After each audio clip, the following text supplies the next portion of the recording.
لجیر درشم زمان رنگ هبونه او به آماده بونا هجمارک جه ماموستا و هلبزوان و نویسکاران ل پیمانگی و رواندس ل زاخوب بره بچو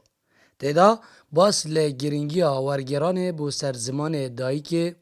هر دیسان زاروگ دنابرا زمان دایی که و زمان دوی دا هاتا کرن. زمان هبونا مروفیه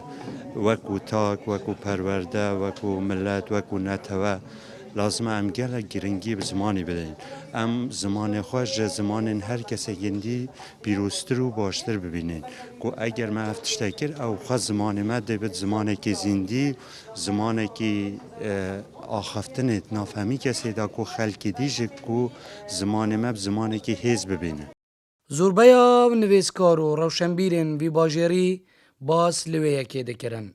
که نویسر و ورگیر وکو پیدوی ده ورگیران دا ده شارزانین و هیوی خواستن دوی بواری دا پتر خوماندی بکن. روژا جیهانی زمان داکه دا داخوازم اوه که روشبیر و نویسر و زمانزان ما پتر گرینگی و ورگیرانا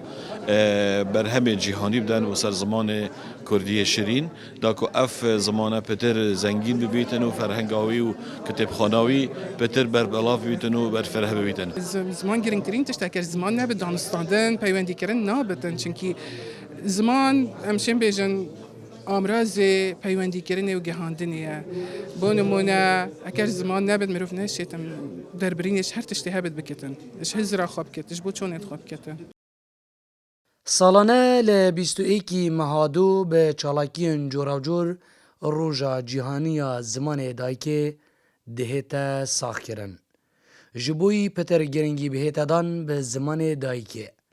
لیابوی جیه باس و خواستا نویسر و روشنبیرین کرد بگشتی اوه کتانوکه والهیه که برچاف به زمان کردی و